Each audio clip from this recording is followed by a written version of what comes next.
അനൂപ് മേനോൻ, ലാല്, രേഖ ഹരീന്ദ്രൻ എന്നിവർ പ്രധാന വേഷത്തിലെത്തിയ ചെക്കമേറ്റ് എന്ന സിനിമയ്ക്കെതിരെ നെഗറ്റീവ് റിവ്യൂ പറഞ്ഞ അശ്വന്ത് കോക്കിനെതിരെ സംവിധായകൻ പുരോഗമന സമൂഹം ഇത്തരം ട്രോളിംഗ് തള്ളിക്കളയണമെന്നും കോക്കിനെ പോലുള്ളവർ മറക്കപ്പെടുമെന്നും രതീഷ് ശേഖര് പറഞ്ഞു. ഞാനും ടീമും ചെക്കമേറ്റ് ഉണ്ടാക്കിയത് ഇന്റലിജന്റ് സ്റ്റോറി ടെല്ലിംഗ് എന്താണെന്ന് മനസ്സിലാക്കാൻ പറ്റുന്നൊരു ഓഡിയൻസിന് വേണ്ടിയാണ്.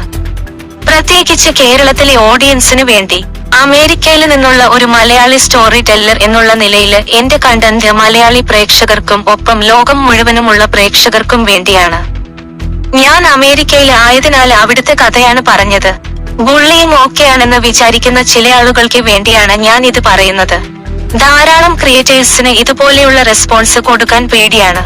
കാരണം അവരുടെ ഉപജീവനം സിനിമയെ ആശ്രയിച്ചാണ്. എന്നാൽ എനിക്ക് അങ്ങനെയല്ല എന്ന് രതീഷ് ശേഖർ പറയുന്നു. രതീഷ് ശേഖറിന്റെ വാക്കുകള് ഇങ്ങനെ: അനീതി കണ്ടാല് പറയേണ്ടതുണ്ട്. അമേരിക്കയില് അവിടുത്തെ കോടതിയിലാണ് ഞാൻ ജോലി ചെയ്യുന്നത്. അവിടുന്ന് പഠിച്ച ചില കാര്യങ്ങളുണ്ട്. നിക്ക് നെയിംസ് ഉപയോഗിച്ചും സർക്കാസ്റ്റിക് രീതിയിലും ആരെയും പരിഹസിക്കാൻ ഞാൻ ആഗ്രഹിക്കുന്നില്ല.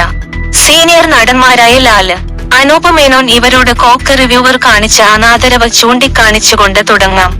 നാടോടിക്കാറ്റും പകൽ നക്ഷത്രങ്ങളും ബ്യൂട്ടിഫുള്ളും ഒക്കെ അടക്കം ഒട്ടേറെ നല്ല സിനിമകള് നമുക്ക് തന്ന ഗിഫ്റ്റഡ് ആയിട്ടുള്ള ആർട്ടിസ്റ്റുകളാണ് അവര്.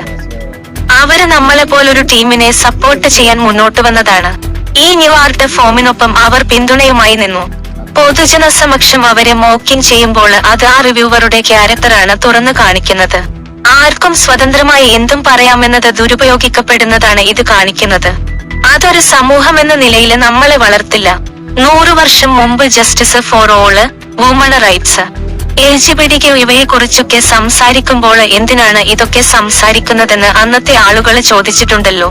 അതിൽ നിന്നൊക്കെ നമ്മൾ റിക്കവർ ചെയ്ത് ഇവിടെ വരെ എത്തിയില്ലേ. അടിമതവും തൊട്ടുകൂടായ്മയും തുടങ്ങിയ ഒത്തിരി പരിപാടികള് നമ്മുടെ നാട്ടില് ഉണ്ടായിരുന്നല്ലോ. അതുപോലെ തന്നെയാണ് ഈ trolling, bullying in public, body shaming, public humiliation ഒക്കെ ഞാൻ കാണുന്നത്. പ്രത്യേകിച്ച് സോഷ്യൽ മീഡിയയിലൂടെയുള്ള ഇത്തരം പ്രവണതകള് മാറേണ്ടതുണ്ട്. ട്രോളിംഗിലൂടെ ക്ലിക്ക് ബേറ്റ് ഉണ്ടാക്കി അതിൽ നിന്നൊരു റവന്യൂ സ്ട്രീം ഉണ്ടാക്കി അയാളുടെ ഓഡിയൻസിന് കൊടുത്ത് സന്തോഷം കണ്ടെത്തുന്നത് എന്ത് തരം റിവ്യൂവിംഗ് ആണെന്ന് മനസ്സിലാകുന്നില്ല. പുരോഗമന സമൂഹം ഇത്തരം ട്രോളിംഗ് തള്ളിക്കളയണം. അയാളെ പോലെയുള്ളവർ മറക്കപ്പെടും. ഇത്തരം പാടുകൾ മാഞ്ഞുപോകും. അതാണ് സത്യം. ഞാൻ ചെക്കമേറ്റില് വിശ്വസിക്കുന്നു. Onmanorama, Times Now, Mathrubhumi, Asianet, C, Unni vlogs, class act തുടങ്ങിയവർ എല്ലാവരും ചെക്കമേറ്റിനെ കുറിച്ച് നല്ല കാര്യങ്ങളാണ് പറഞ്ഞത്. കേരള ഫിലിം ക്രിട്ടിക്സ് ജൂറി അംഗങ്ങൾ പുരസ്കാരം നൽകി ചെക്കമേറ്റ് നായിക രേഖ ഹരീന്ദ്രനെ ആദരിച്ചു. നിരവധി ഫോൺ കോളുകൾ എനിക്ക് ലഭിക്കുന്നുണ്ട്. ഇത്രയും നല്ല കാര്യങ്ങൾ ചുറ്റും കേൾക്കുമ്പോൾ അയാളെപ്പോലെ ഒരാളെ ഞാൻ കാര്യമാക്കുന്നേയില്ല. ഇത് ഞാൻ പറയുന്നത് ഇതുപോലെയുള്ള നെഗറ്റീവ് കോക്ക് റിവ്യൂവേഴ്സ് കാരണം കുഴിയിലേക്ക് തള്ളപ്പെട്ട ആർട്ടിസ്റ്റുകൾക്ക് വേണ്ടിയാണ്. പരിഹാസവും കോമാളിത്തരവും അല്ലാത്ത കൺസ്ട്രക്റ്റീവ് ക്രിറ്റിസിസത്തെ സ്വാഗതം ചെയ്യുന്നു.